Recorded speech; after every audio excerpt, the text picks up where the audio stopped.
Bom dia, pessoal. Bom dia, bom dia. Bom dia, cá.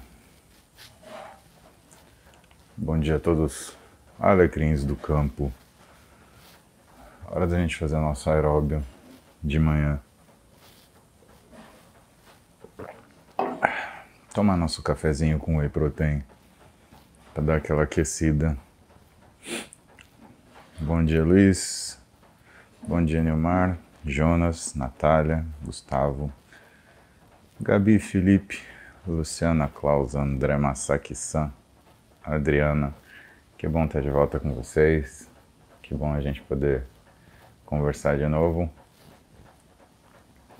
E bom dia, Laricinha, minha moderadora. Bom dia aí todo mundo desse nosso Brasil. Bom dia, Paraná. Bom dia, São Paulo. Bom dia, Solano. Bom dia a toda a nação BNTC. Bom dia, Portugal. Tá com a gente também. E vamos fazer companhia enquanto toca o aeróbio, né, pessoal? Porque bens a Deus, né? Se não tem companhia para fazer aeróbio, fica muito difícil, né? Pois é. Tô sem barba, cá. Tirei um pouquinho aí. Então deixa eu primeiro tirar o elefante da sala, né? Quero agradecer muito todas as mensagens de carinho que eu recebi. Todo o carinho de vocês nesse período. Acho que foi o período mais difícil da minha vida até aqui. E saibam que todas as mensagens de apoio, de suporte, elas fizeram muito bem pro meu coração. Então, muito obrigado de coração. Obrigado pela atenção de todos, pela delicadeza de todos. Foi muito importante. Tem sido muito importante. E tem sido definitivo para voltar aqui e falar com vocês. Tá? Então, estamos de volta. E bora falar de treino, bora falar das coisas que a gente também curte junto, né? Vamos começar com as perguntas do Insta? Deixa eu olhar o que tem nas perguntas. Se você quiser deixar sua pergunta, se tiver no Instagram, é só colocar lá escrever nas perguntas. Se você está no YouTube, o mais garantido é você mandar o seu superchat, que além de dar suporte aí para o nosso canal, ele ainda me ajuda a enxergar com destaque aí o que você quer saber. Aberto o superchat, tem os moderadores no YouTube para ajudar a separar as coisas pra gente, para avisar das perguntas que são feitas. E aí eu vou lendo e respondendo conforme anda aqui a live. Então, Gustavo, primeiro, Gustavo Drist, tenho 15 anos, peso 80 quilos, tenho 1,73 m. Bom, Gustavo, isso é normal, a menos que você não tenha feito de nada fora do normal. É normal, sim, com certeza é normal. Agora, se te agrada ou se você quer fazer um físico mais atlético, isso são outros 500, né?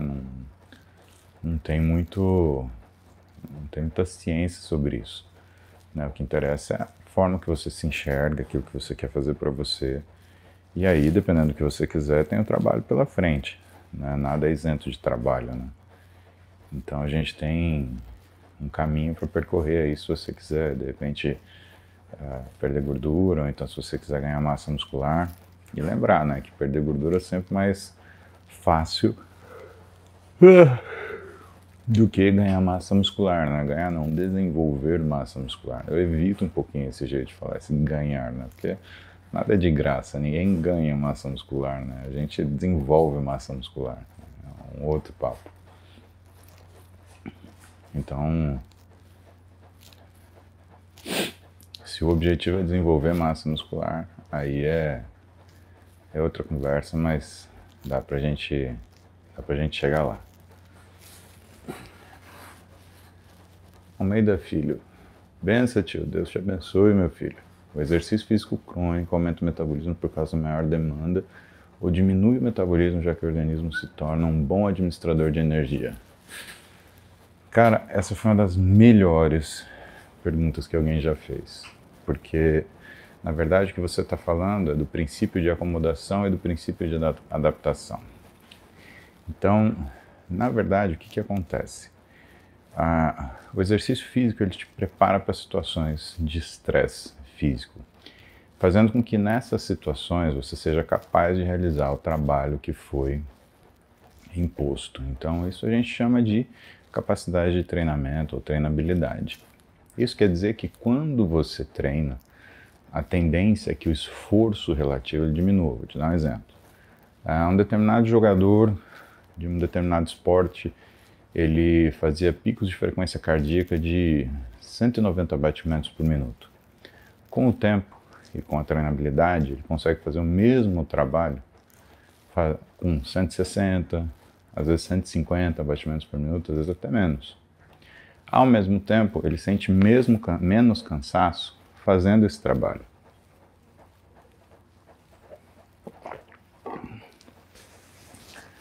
Isso quer dizer o seguinte, que ele se torna apto a fazer mais trabalho. Esse é o efeito treinabilidade. Então a gente vai aumentando a quantidade de treino e vai suportando cada vez mais. O que você tem que lembrar? Você tem que lembrar uma coisa muito importante, que é sobre o excesso de treinamento.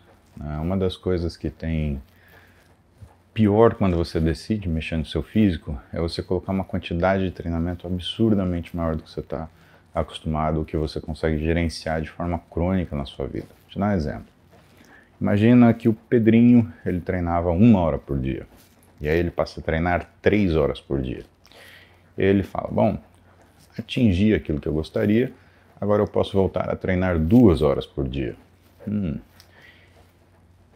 E o raciocínio que o Pedrinho fez foi o seguinte, então se eu treinava 1 hora por dia, passei a treinar 3, quando eu volto para treinar 2, eu ainda estou treinando o dobro do que eu treinava. Mas na verdade, quando seu corpo ele se condiciona para isso, quando você volta a treinar, aliás, quando você passa a treinar de 3 para 2 horas, é como se você reduzisse 1/3 do treino, não como se você aumentasse para o dobro do que você fazia anteriormente. Porque os estágios de treinamento eles são relativos ao estágio anterior de capacidade física. Isso quer dizer o seguinte, que quando você passa de 1 para 3 horas de treino, sua referência já não é mais 1 hora, sua referência são 3 horas. E aí o que acontece? Acontece um destreinamento, um destreino. Por isso é muito difícil segurar o físico que você faz de forma aguda, que é o que eu falo para vocês. Busque um físico que está apoiado numa capacidade ou numa realização crônica de exercício e vá mexendo de forma que você consiga ajustar qualitativamente. Então, muitas vezes você quer mudar alguma coisa rapidamente e a primeira coisa que você faz é aumentar a quantidade de treino. É uma decisão que vai te trazer de forma aguda, ou seja, vai te trazer de forma mais rápida uma mexida naquilo que é uma mexida naquilo que é a tua rotina. E depois para você voltar é muito ruim. Agora vamos voltar para aquilo que é as situações normais do dia a dia, Almeida. A sua velocidade metabólica, ou seja, a sua capacidade de queima de glicose, o que a gente chama de captação periférica de glicose, ela aumenta. Isso quer dizer que na verdade você fica mais gastão. Então imagina o seguinte, o mesmo Pedrinho, quando ele estava destreinado, ele ia subir uma escada, ele ficava cansado. Agora o Pedrinho, ele sobe o mesmo lance de escada e além de não cansar, ele começa a transpirar mais rápido.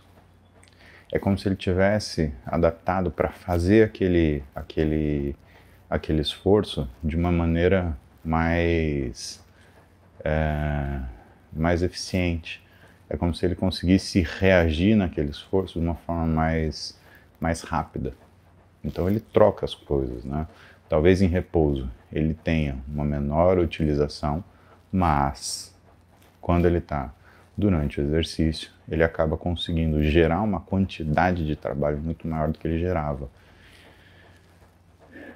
E de formas gerais, né, tudo aquilo relacionado que é o seu preparo, ele melhora. Então, por exemplo, não sei se você já ouviu falar numa coisa chamada termogênese adaptativa.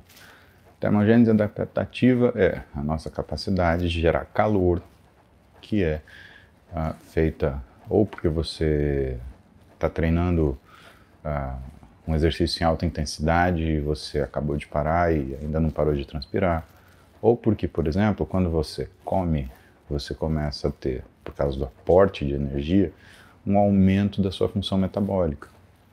Isso daí já aconteceu com vocês. Pensa bem aquele almoço de domingo que você está comendo e já começa a transpirar comendo. O que é isso, pessoal? Bom, um grande responsável por isso é o metabolismo tiroidiano, que aliás, né, eu vou estar em Brasília com a Roberta, agora esse final de semana eu vou estar na sexta-feira e eu vou dar aula disso, vou dar aula de exercício e tireoide, né? Vai ser modificações no perfil físico por ações tiroidianas, então o que muda, né? E é uma aula bem completa, eu vou falar de fisiologia, eu vou falar da interferência da tireoide nos outros hormônios, vou falar da interferência dos outros hormônios na tireoide e finalmente vou trazer algumas coisas para vocês que estão relacionadas à mudança da função tiroidiana e mudança da forma física, tá? O que vai chamar a atenção para muitos aí de tomar conta melhor do que é a saúde da tireoide, né? Então, isso daí para mim é bem importante, porque quando a gente fala em performance, né, ela só acontece quando você está com tudo muito bem equilibrado, né? É a mesma coisa que você querer correr com o seu carro tendo um pneu murcho, né? Não vai dar muito certo. Olha que legal, consigo levantar o copo aqui. Vocês estão curiosos, a cirurgia da hérnia foi aqui, ó, pela garganta, foi pela frente, então é esse corte que está aqui. E essa história foi braba. Eu acordei de manhã, não conseguia levantar o braço. Eu fui escovar o dente e minha mão parou aqui. Parou, simplesmente não conseguia alcançar a minha boca. Foi por isso que eu tive que ir de cirurgia de urgência. Agora eu já estou conseguindo pegar meu copo de café. Mas esse movimento era impossível. Isso foi um baita susto. Eu lembro certinho, eu acordei cedinho na segunda-feira para trabalhar. E eu fui escovar o dente, meu braço não subiu na hora. Eu liguei pro meu amigo e meu médico, Vinícius Benites. Falei, Vini, que horas que dá pra gente operar? Ele falou, não, mas o que tá acontecendo? Tá com muita dor? Eu falei, não tem dor, eu tô sem movimento, eu perdi o movimento do membro superior direito. Aí ele falou, não, então vamos hoje. Aí eu ainda ia demorar para conseguir arrumar tudo, né, acertar toda a burocracia, a gente marcou a cirurgia para segunda noite. Aí eu atendi todos os pacientes de segunda. Aí fui pro Moriá para ser operado, mas a cirurgia acabou saindo terça de manhã. Terça de manhã eu fui operado, de manhã bem cedinho mesmo. O Vinícius e o Zé Carlos me operaram, era 6 da manhã, né, bem cedinho. Alexandre Teruya fez a minha anestesia. Gente, eu tava com bastante medo, sério. Você imagina só, se eu perco o movimento do membro superior direito por causa de uma hérnia cervical. Uma não, 3, né? Imagina só o que ia comprometer da minha vida, das coisas que eu gosto de fazer. Trabalhar, operar, treinar. Porra, simplesmente eu perdi o movimento do membro superior direito. Eu não conseguia levantar minha mão, não conseguia fazer movimentos muito simples com a mão, mas eu tinha perdido completamente a força de bíceps, força de deltoide, musculatura estabilizadora da escápula, que são as raízes, né? De C3, C4, C4, C5, C5, C6. Então pensa o quanto estava... eu não sei se eu consigo tirar o barulho da roupa, mas vamos ver. Já sei por quê. Fazer a espuminha. Acho que agora deu. Então foi um susto mesmo, um baita susto. Mas terça-feira na hora do almoço, a coisa já estava voltando. Não é a primeira vez que eu falo para vocês de doenças de coluna, né, de patologia de coluna.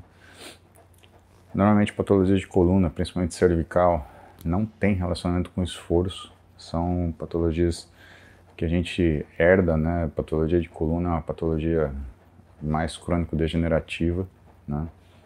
Então, tem nada a ver com exercício. Eu sei que teve gente comentando isso e, infelizmente, essas pessoas elas estão muito erradas e passaram uma mensagem muito errada aí pro pessoal, né? Não tem nada a ver com exercício.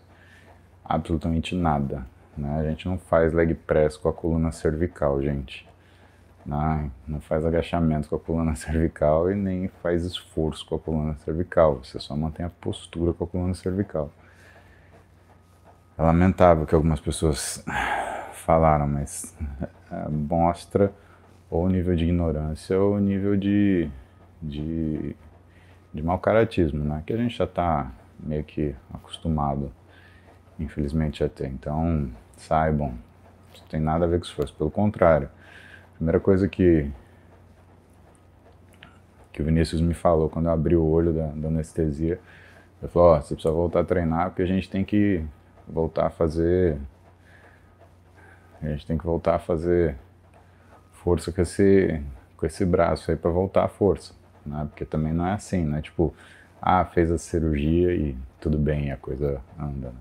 A gente tem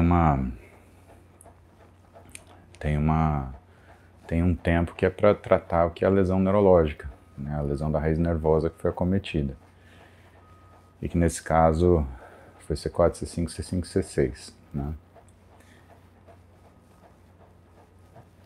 Na primeira semana, eu voltei a treinar já Bom, sexta-feira eu estava operando, para vocês terem uma ideia de como voltou função, né? Mas operei na terça, sexta eu estava trabalhando, quinta eu estava trabalhando, sexta eu estava operando. Quinta eu estava atendendo no consultório, sexta eu estava operando.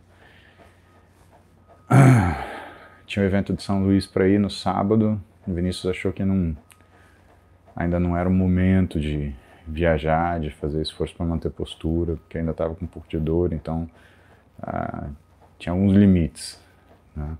Tanto que a gente remarcou o evento de São Luís, vai ser em novembro agora, se não me engano, dia 11, eu preciso ver certinho essa data. E segunda-feira eu estava treinando. E aí... Não, segunda-feira não. Na outra semana eu estava treinando. E aí como você vê como são as coisas, né? O Júlio se desbancou lá de São Caetano para vir me treinar aqui em casa. E pra vocês terem uma ideia, eu estava fazendo bíceps, rosca alternada no braço direito, eu estava fazendo com 5 quilos, 6 repetições. Era o que eu conseguia fazer e eu perdi o controle do movimento. Semana passada eu já passei para 10 quilos e essa semana vamos ver, né? Enquanto eu conseguir subir um pouquinho toda semana, tá indo bem. Mas tem muita coisa para igualar, né? Porque a força do membro superior esquerdo eu faço o mesmo exercício com 22 quilos, com halter de 22, ou seja, ainda não cheguei nem na metade daquilo que é a força do meu lado esquerdo. Mas a gente vai chegar. Vamos chegar lá. Paciência e insistência chega.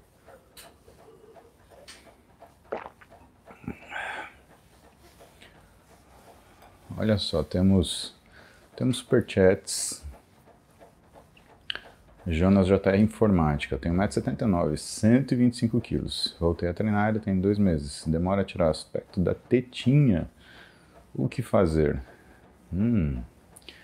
Jonas, você sabe que isso é uma das coisas que eu vou falar em Brasília, né? Por que a gente deposita gordura em determinados lugares quando a gente tem algumas alterações? Acho que a primeira coisa que você tem que fazer, né? é procurar um médico para fazer um check-up geral. Porque 125 quilos, meu amigo, é um pezinho razoável, hein? Não é... Já é um peso que a gente considera obesidade, né? E se tem obesidade na parada, é porque a gente tem que ver a parte metabólica com um pouco mais de cuidado, um pouco mais de carinho, para ver o que mais que a gente pode mexer, o que mais que a gente pode ajustar, tá? Então, estando certo a parte hormonal, né, porque pode ser que você tenha alguma alteração de tireoide, pode ser que você tenha alguma alteração do que são os hormônios gonadais, né? Então, por exemplo, testosterona, estradiol, e não necessariamente o que é a quantidade, sim a relação entre os dois, tá? Então, essa relação entre os dois, ela tem muito no que é a resposta do seu organismo em relação à forma que ele apresenta, tá?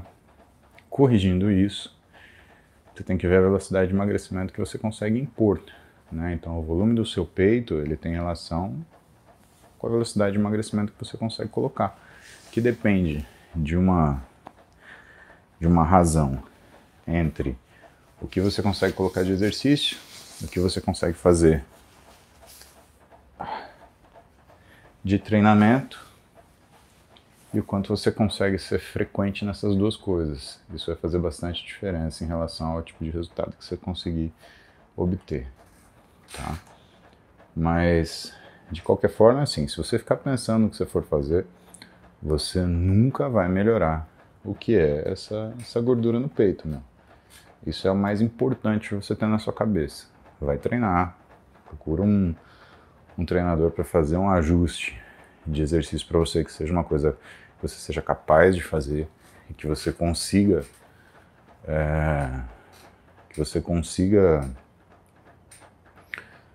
realizar. Não adianta fazer aquele treino impossível, tá?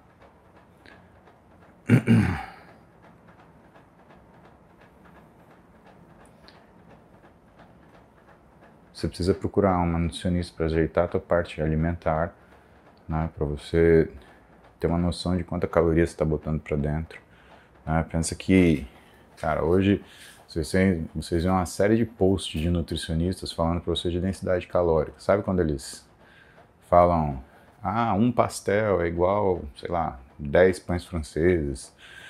Isso é o que a gente chama de densidade calórica, né? Checa post dos seus nutricionistas. Quem coloca muita comparação assim, que eu vejo, é uma nutricionista que chama Débora Moss. Ela coloca bastante comparação assim, e ela fala para vocês no Instagram dela, que eu acho que é @Débora Moss, se não me engano, Moss com 2 S, ela mostra principalmente comida, né? Que o pessoal acha que comida engorda, né? Não, mas eu não como. Só que aí você vai ver, a pessoa come, só que come, faz uma coisa chamada picking, né? Fica fazendo esses lanchinhos, começa a comer coisinha ao longo do dia, né? E eu acho útil esse tipo de informação, que vocês vão ver quanta caloria vocês põem para dentro, sendo que vocês poderiam estar fazendo uma refeição que realmente desse saciedade para vocês, deixasse vocês satisfeitos, né? Que eu acho que é o principal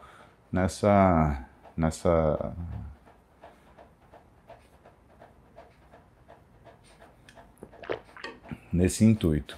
Então, para não errar, Jonas, é legal um Nutri, tá? É legal que você perceba que uma série de comportamentos alimentares que você tem, eles estão enganados, entendeu? E que a tia Mosa é uma figura mesmo. Ela tem alguns termos que são muito bons. Capivara comer como uma capivara raivosa, coisa do gênero. Muito bom o Instagram dela. Eu sempre dou risada. Ela chama... Eu chamo o pessoal teimoso de alecrim do campo, né? Ela chama de... Como é que ela chama? Ela chama de anjo. Ô anjo. Não, anjo. Muito bom, cara. Anjo. Você quer tomar um refrigerante inteiro, anjo? Não, isso não emagrece, não emagrece.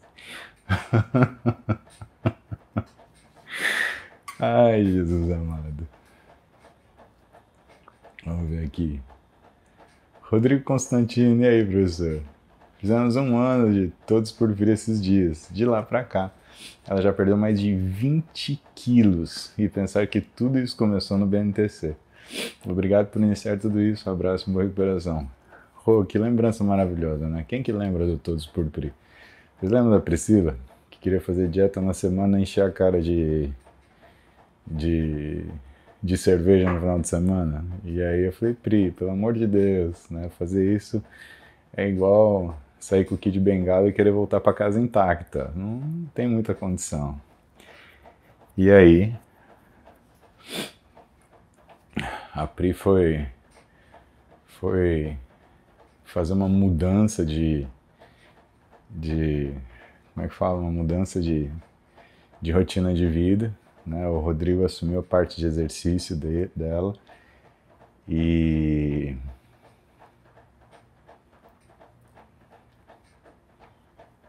ela passou por todo um processo nutricional. A Jaque cuidou dela da parte alimentar. E o que mudou também, a Jaque, nutricionista, ela trabalhava na indústria e não exercia a nutrição clínica, né? Aí a partir da Pri, cara, eu vejo a Jaque nos congressos, ela agora tá atendendo. Cara, que muito legal quando as coisas, elas mexem nisso, né? Quando você muda a vida de uma série de pessoas. O Rodrigo eu fui encontrar numa aula que eu fui dar no Rio Grande do Sul. Cara, foi muito, muito legal. Muito legal. A Jaque tá fazendo esportiva, super feliz, né? E aqui, como o Rodrigo tá falando, um ano de Todos por Pri. Priscila já abriu mão de 20 quilinhos de gordura, né? Outra vida. Eu sigo a Priscila até hoje para ficar fuçando o que ela tá fazendo, fico stalkeando a Priscila para saber o que ela tá aprontando, né? E ela tá super bem, a vida dela super no lugar. E parece que muita coisa na vida dela também mudou, né? O que me deixa muito feliz, cara, muito feliz. Aliás, é muito gostoso encontrar vocês, assim, quando eu tô no caminho das minhas viagens aí do meu trabalho, né? É muito bom receber um abraço de vocês, né? Um oi, um carinho, né? Quando a gente está no aeroporto, quando a gente está, principalmente no aeroporto, que acho que é onde eu mais encontro gente, mas restaurante, mercado, porque a gente é assim, a gente se encontra nesses lugares, não tem. E é engraçado que as pessoas olham para mim, ué, mas você aqui, eu falei, vai. O que eu acho mais engraçado é que às vezes eu vou no banheiro e encontro gente no banheiro, né? Aí a pessoa, ué, mas você aqui, eu falei, não, eu tenho bexiga, eu preciso urinar, né? Essas coisas acontecem, né? Então,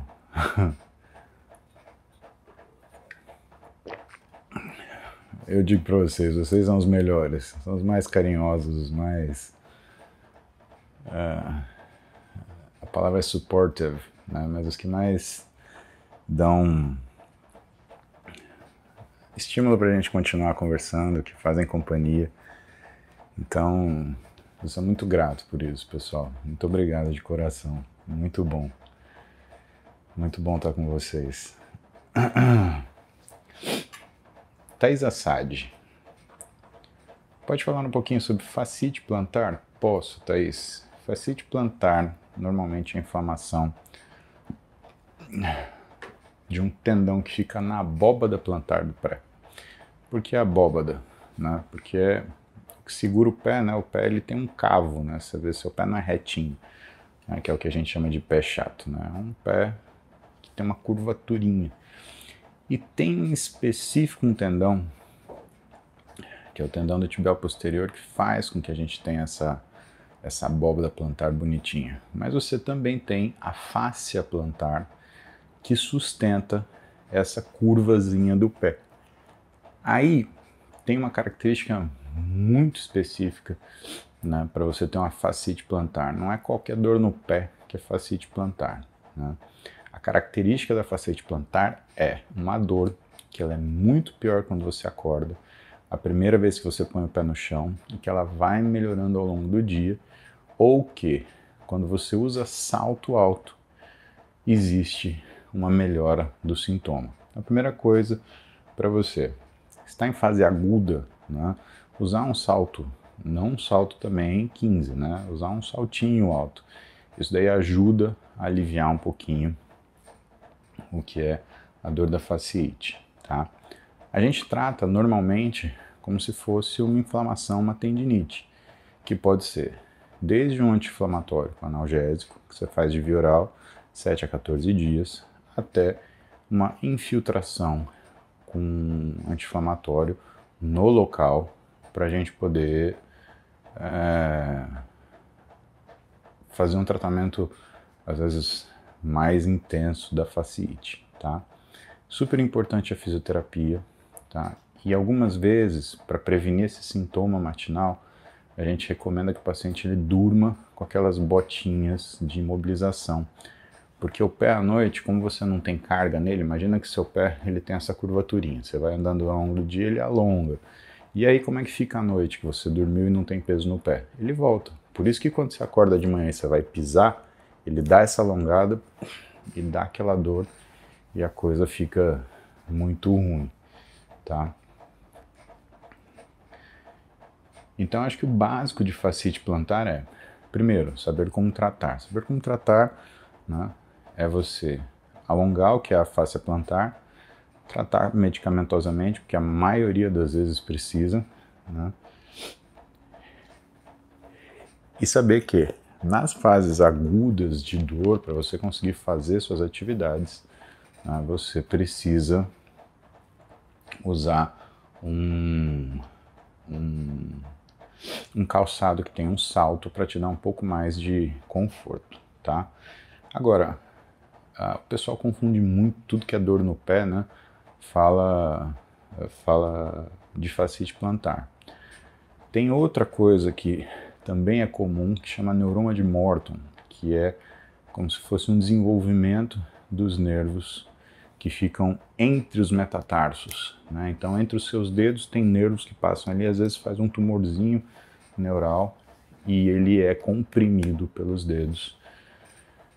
Tanto que o diagnóstico disso é um diagnóstico clínico. A gente faz uma manobra que chama manobra de Ducrochet-Kelikian, mas que você pode confirmar através de uma ressonância magnética. Aí é outro papo. Aí neuroma de Morton, o tratamento final é cirurgia, não tem jeito. A gente tem que abrir seu pé e tirar o neuroma dali, né? E melhorar isso. Então, tenha certeza que de fato você tem, né, uma fascite plantar. Os ortopedistas, pessoal, eles se dividem em grupos, tá? E normalmente grupos por articulação, porque é esse nível de dificuldade da ortopedia, né? Você tem ortopedistas gerais, claro, né, mas normalmente a gente divide nas subespecialidades, né? A minha subespecialidade é traumatologia esportiva e artroscopia, né? E agora eu estou estudando robótica. Meu chefe, o Zé Carlos Garcia, né, a subespecialidade dele é cirurgia de ombro, cotovelo, artroscopia, traumatologia esportiva e robótica, né? Ele tem 5 subespecialidades. Pensa num cara muito foda mesmo, né? Agora, normalmente você organiza a ortopedia de acordo com a articulação. Então, o Marco Demange, né, que é colega meu, diretor do Instituto de Mobilidade lá do Hospital Moriá, né, ele é cirurgião de joelho.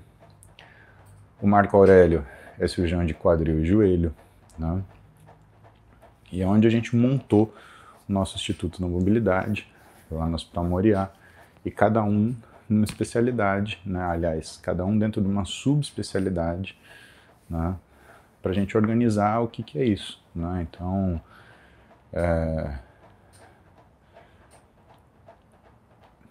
por causa do nível de complexidade de cada articulação, né, eu te recomendo procurar um cara específico para tratar isso, né. Especialista em pé que eu recomendo é um professor meu, é o Fábio Kian, né. Depois eu acho que o Fábio ele não tem Instagram. Ele é um cara raiz, aqueles ortopedistas raiz, assim. Fábio Kian. Pensa num cara gente boa e bom no que faz. Cuidou da minha mãe. Guilherme Titskoski. Caramba. Hernia extrusa L4, L5. Olha lá, vamos falar de coluna? Vamos voltar a lembrar do professor Vinícius Benites. Incômodo na perna quando fico muito tempo sentado, mas sem dor durante os treinos. E recomendação conflitante de 2 médicos sobre operar. Se não tiver dor no treino, é preciso operar? Sabe, Guilherme, eu acho que dor é uma motivação importante, se bem que você fazendo fisioterapia, a dor melhora muito. Eu acho que o que... eu acho não, né, o que é um fator definitivo, né, para a gente operar ou não, qualquer coisa, em relação à coluna, é a perda da mobilidade. Né? Veja, eu tive 2 hérnias cervicais, né? Vocês querem ver a cicatriz? Vou mostrar para vocês. Deixa eu parar a bicicleta um pouquinho. Ó. Isso daqui é a cicatriz. A gente está com 3 semanas de cirurgia, né? Aqui. Então, essa cicatriz de 3 semanas de cirurgia tá até bonitinha, porque também eu fiz 8 dias de câmara hiperbárica lá no consultório do Demange. Tô fazendo ainda. Filmei para vocês, depois eu vou postar no YouTube para vocês. E a cirurgia de hérnia cervical anterior, aliás, hérnia cervical, ela é anterior, não abre por trás da coluna, abre pela frente, né? É semelhante também para a hérnia lombar, né? Existe um acesso anterior, principalmente se faz prótese, né, de disco intervertebral. Né? Eu falo para vocês porque eu tenho 2 agora. Né? Eu tenho mais um pedaço dentro de mim. Né? O Vinícius ele escolheu a prótese mais avançada da Zimmer, que é uma marca famosa, uma marca consagrada de material cirúrgico ortopédico. Então eu tenho mais um pedaço biônico dentro de mim. Eu tenho 2 próteses de disco aqui nesse nível aqui. Então nessa área do pescoço. Depois eu posto para vocês. O Vinícius ele fez um vídeo legal, né, logo que a gente operou, mas depois eu mostro para vocês. Eu vou republicar esse vídeo para vocês verem, vocês não terem medo. Oi Carol, bom dia. Minha tatuadora aí. Dá uma olhada depois nos trabalhos da Carol. É ela que fez essa tatuagem aqui pra mim, que eu amo de paixão.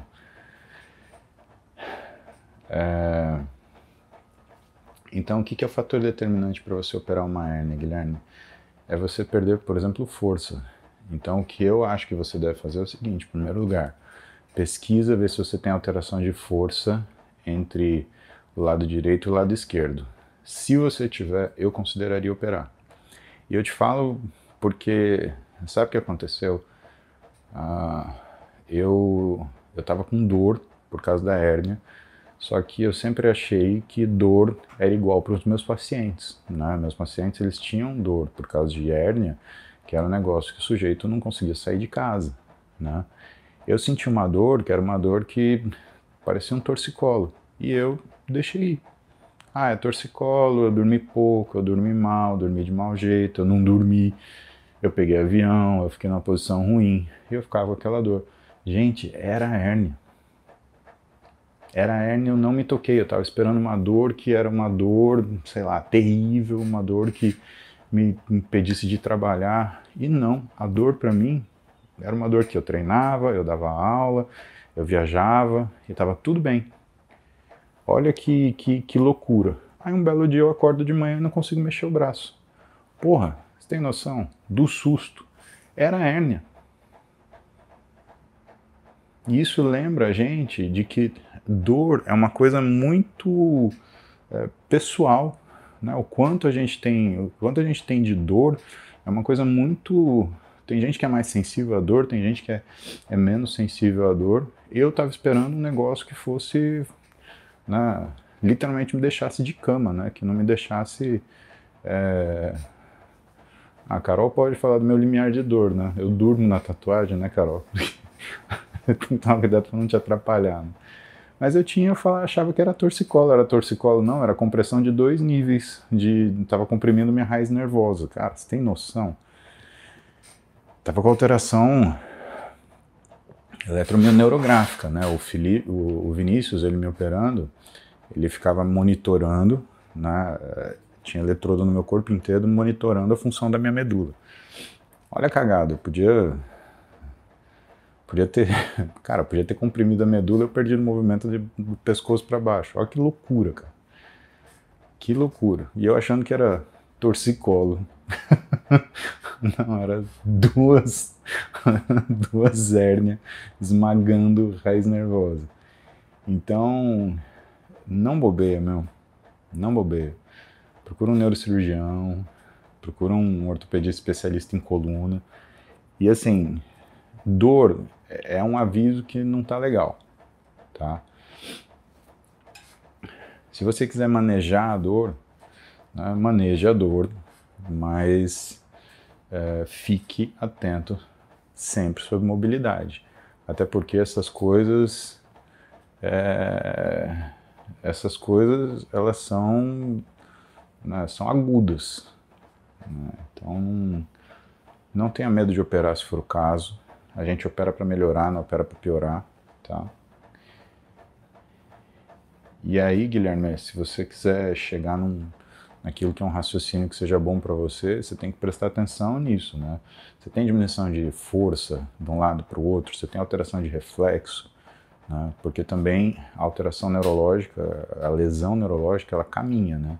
No começo você começa a ter um reflexo mais vívido, porque é uma resposta da irritação neural, e depois você vai perdendo o reflexo, perdendo a força. Então não deixe chegar assim, cara. Pelo amor de Deus. Guilherme Souza. O HIIT, depois de um treino pesado de musculação, pode aumentar o nível de cortisol ou algo do tipo? Desejo uma ótima recuperação. Obrigado, Gui. Cara, depois de meia hora de treino, você vai aumentar cortisol, tá? Você aumenta mais cortisol com volume de treino do que com intensidade.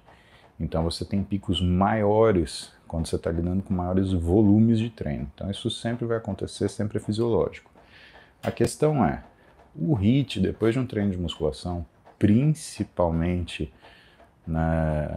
você, num dia de treino de membro inferior, por exemplo, você fez treino de perna, o que vai acontecer é que seu HIIT não vai ser tão intenso assim, né? Mas o que acontece, Guilherme? A gente tem uma bateria de exercício, né? Você não pode gastar tudo que você tem ou entrar na reserva. Senão, o que acaba acontecendo é que você acaba não tendo energia para fazer sua recuperação. E aí a coisa complica, né? Você só pode treinar, ou você só pode ter expectativa de melhora no seu treino quando você tem um treino que é proporcional à energia que você tem disponível. The Iron Project. Tenho 35 anos e estava com 220 quilos. Perdi 30 com musculação, 6 dias na semana em 2 meses. Minha testosterona está em 171. Posso fazer TRT? Depende da sua idade, né? Mas se você tiver menos que 65 anos, reposição de testosterona é um tratamento de segunda linha. A gente tem que primeiro tratar o que são suas gônadas, fazer você voltar a produzir testosterona. Porque, na verdade, o que acontece é que você não está produzindo testosterona porque você estava obeso, né? Ou que você ainda está obeso, né? Então, não é bem que falta testosterona em você, é que você não está produzindo, né?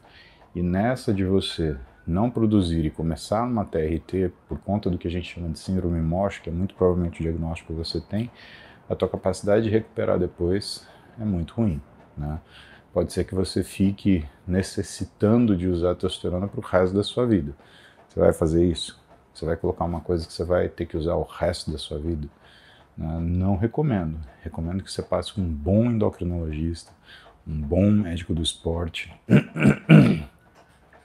um bom nutrólogo que trabalhe na parte esportiva, um desses três, e trate isso daí adequadamente. Mas a minha opção, se fosse eu o seu médico, eu trataria o que é a sua capacidade de produzir testosterona. Eu não te daria testosterona assim, tá? Braha Farias. Há um ano dei à luz. Anemia feia pós-parto. Bariátrica A6. Diminui as desculpas, voltei a treinar, sinto a melhora na musculatura, mas me sinto muito cansada e fraca. Os exames estão normais. O que posso fazer para melhorar isso? Então, em primeiro lugar, exame estar normal, você precisa saber se é normal comparado a quê, tá? Normal comparado aos seus exames anteriores, normais comparados a uma pessoa que faz exercício, normais comparados a uma pessoa que não faz exercício, normal dentro daquilo que é o valor de referência do exame. Então, existe uma série de normais que você precisa definir, né, de acordo com o nível de resposta que você se coloca. Se você coloca, por exemplo, o treino, o exercício para o seu normal, tem que comparar você com aquilo que você treina, tá? Essa é a primeira coisa. Segunda coisa, tem que existir um cuidado na alimentação muito grande por conta da bariátrica. Por quê? Porque por conta da bariátrica, você fica menos capaz de absorver e utilizar a energia que você consome. Então, mais cedo ou mais tarde, você acaba passando por um quadro de necessidade energética que você, né, não tem. Oi, Ju. Juliana de Cross. A Ju, ela é nutri e ela treina um crossfit muito bom. Muito legal. Beijão, Ju.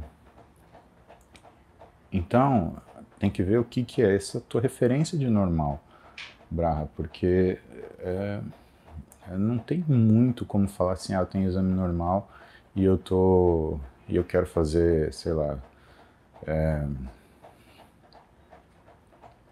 eu quero continuar emagrecendo, eu quero ter grandes desempenhos, né? Segunda coisa, eu imagino que você deva ter um profissional de educação física te acompanhando, tá? Isso é uma coisa necessária, principalmente por quê? Porque no treino você sempre vai cansar, só que a quantidade de trabalho tem que aumentar, tá? Então vamos fazer uma conta,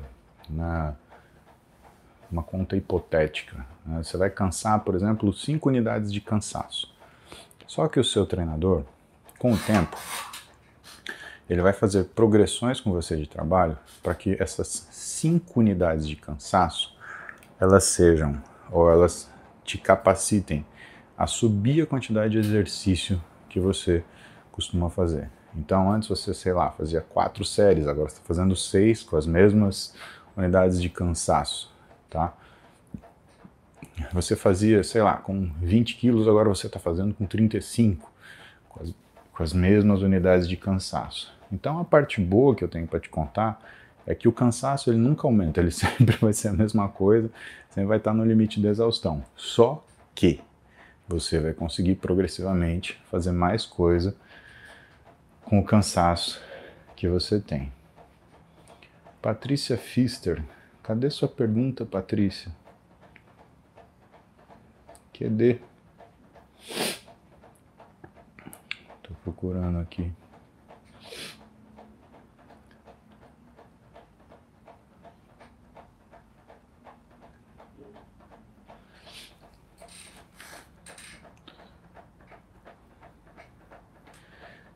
Jéssica, tenho lúpus e muitas dores articulares. Iniciei os treinos há 3 meses, com acompanhamento nutricional e personal. Sinto muito cansaço durante o treino. Tomar creatina ajudaria?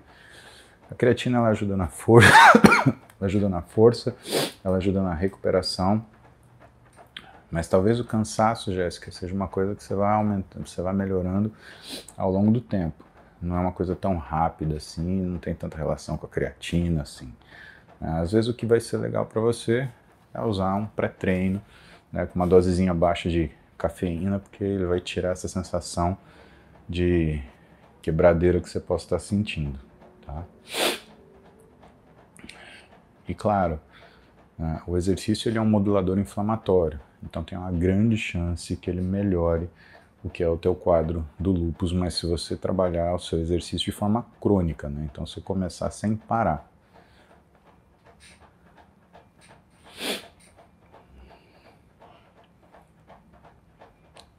Francesco, tenho 18 anos e há 6 meses tinha 22% de gordura. Consegui diminuir a 8%.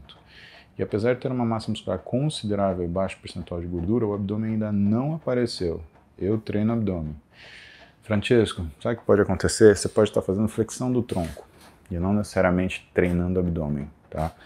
Isso é uma coisa que acontece, que é muito frequente. Você aprender a usar que é a sua musculatura abdominal. Outra coisa que a gente tem que ver, como é que é o formato da sua musculatura do abdômen.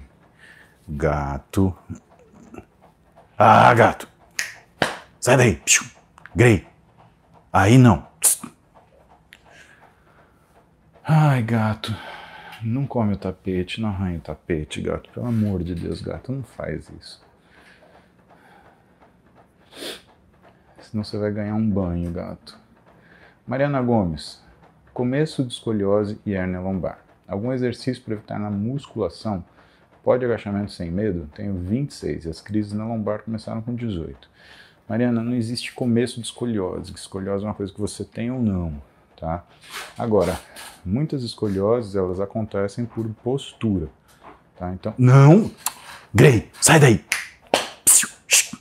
Ó! Oh, Grey! Grey, sai daí! Para de comer o tapete! Puta que pariu! Grey!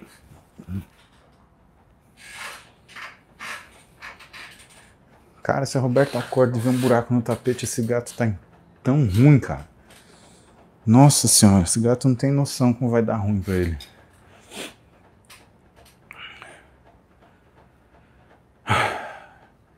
É um animal de rabo.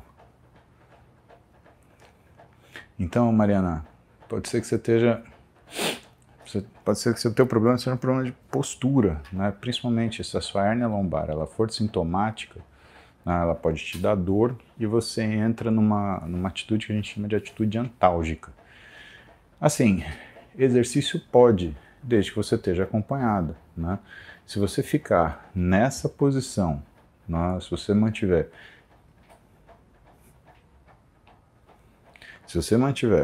essa posição, não pode bater no bichinho não, Fernando, não pode não. Você tem que tacar meia.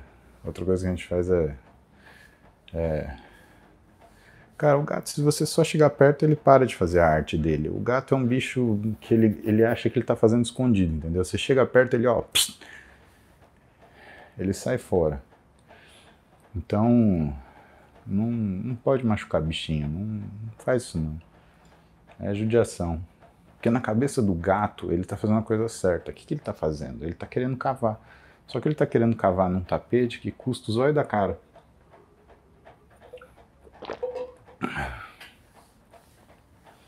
Então, o que a gente faz é tirar ele dali, né? É que eu não consigo ir até lá agora porque eu tô com os microfones, senão eu ia bulinar o gato agora, ele ia sair de lá.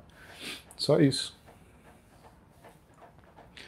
Sorte que eu tava com uma meia aqui, né? Eu taquei uma meia do lado dele, ele sacou que eu tava vendo ele. Então, Mariana, sua crise lombar começou com 18, você está com 26. Você precisa de uma coisa mais certa para ajustar isso daí, tá? Te aconselho a ir numa clínica de fisioterapia, avaliar seus encurtamentos, avaliar suas deformidades, tá? Fazer um trabalho muito bom de flexibilidade e quando você for treinar, você ter na cabeça que você precisa de um treinador para ele conseguir fazer com que você... Ah lá, e agora o Grey tá aqui. Ô, gato. Então você precisa, né, de alguém que acompanha o seu treino para que você não piore a questão postural. Iago Botsares, 3 meses de bariátrica, 400 de testo. Meu médico do esporte me passou TRT com testo, HCG, oxandrolona. Devo parar? Cara, isso não é TRT, né? Se você está usando oxandrolona, você está fazendo um processo de anabolização. Eu não acho que... Sei lá, você tem que conversar com o seu médico, Iago. Eu não gosto de opinar no trabalho dos outros porque eu nunca te atendi, né? Se você fez bariátrica, né, existe um prazo que você volta normalmente a produzir sua testosterona, né, bem como normaliza uma série de exames, né, metabólicos. Mas eu não sou seu médico, eu não conheço seu caso, eu prefiro não opinar. Né? Pode ser que ele tenha enxergado alguma coisa a mais, que ele acredita que precisa fazer esse tratamento, né? Mas eu não acho que seja bem a hora que você também tem que focar em crescer, né? Você tem que focar em se recuperar da sua cirurgia, ganhar bons hábitos, né? E aí a gente, né, segue um planejamento, né? De ruim para mais ou menos, de mais ou menos para bom, de bom para melhor, de melhor para excelente, né? Às vezes a gente pula a etapa não é uma coisa muito adequada, é exatamente o que eu falei no começo da live, né? Exames Braha Farias, exames normais dentro da referência. Então, dentro da referência, a gente tem que ver o que é referência para você, né? A gente chama isso de Reference Change Value. A gente sempre compara o paciente com ele mesmo. A gente nunca compara, né, o paciente simplesmente com valor de referência, né?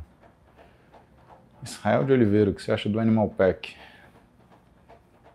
Cara, é um dos conjuntos mais antigos, né? Eu lembro que existia Animal Pack quando eu estava na faculdade, estamos falando em 2001, 2002, né? Tem gente que tem melhor, né? Tem gente que nem tanto assim, mas é isso aí. Pessoal, 7h58, muito bom voltar com vocês, tá? Muito bom ter a companhia de vocês. Estamos encerrando por aqui, eu preciso ir treinar, eu tenho alguns compromissos hoje. À noite a gente tem Danilo Gentili, né? Não sei se vai passar hoje, mas de qualquer forma a gente se vê lá. E mais uma vez, obrigado. Obrigado pelo carinho de todos, obrigado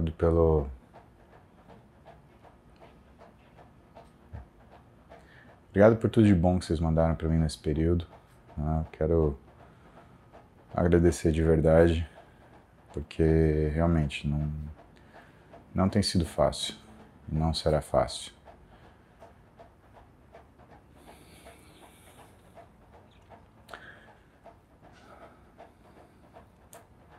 Minha mãe faleceu numa segunda de manhã e no sábado eu estava em Belo Horizonte dando aula.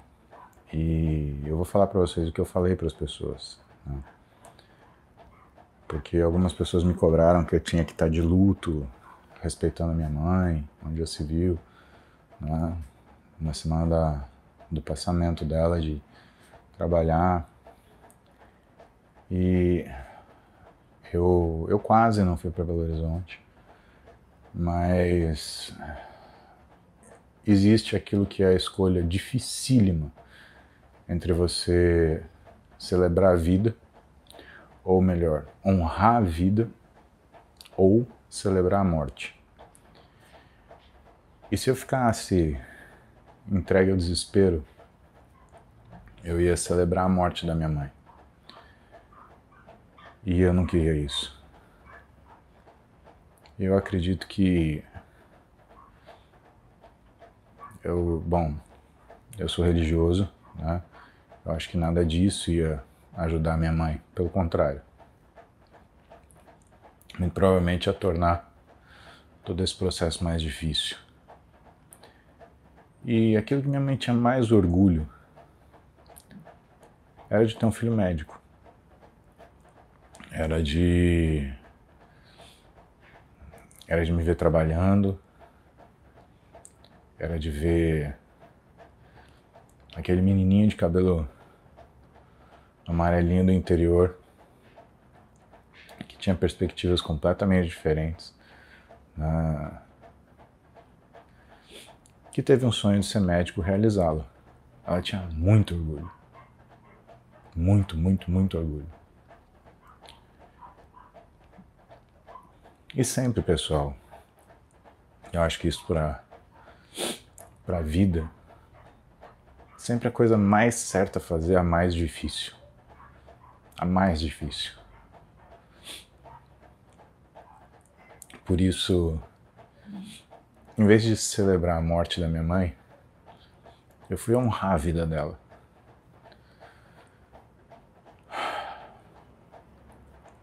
Eu só precisava de um pouquinho de tempo. Só um pouquinho. Para poder me acostumar e conseguir dar continuidade nas coisas.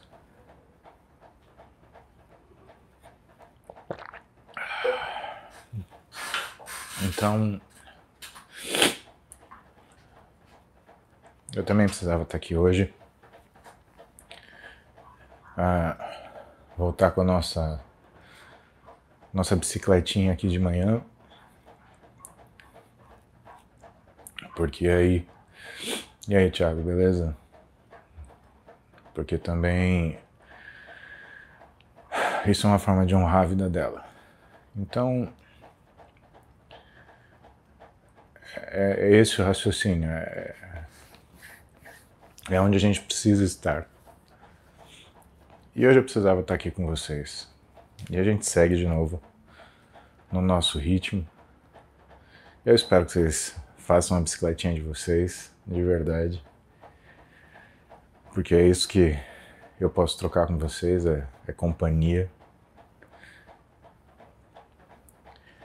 E dentro dessa companhia, da gente trocar algumas coisas, né? Um pouquinho aquilo que eu tenho para entregar para vocês. Que minha mãe tinha muito orgulho.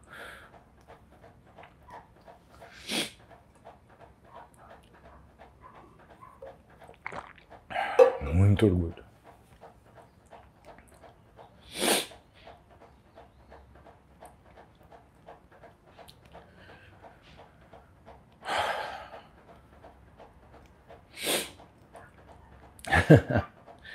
Foi um pouquinho mais difícil que eu imaginava.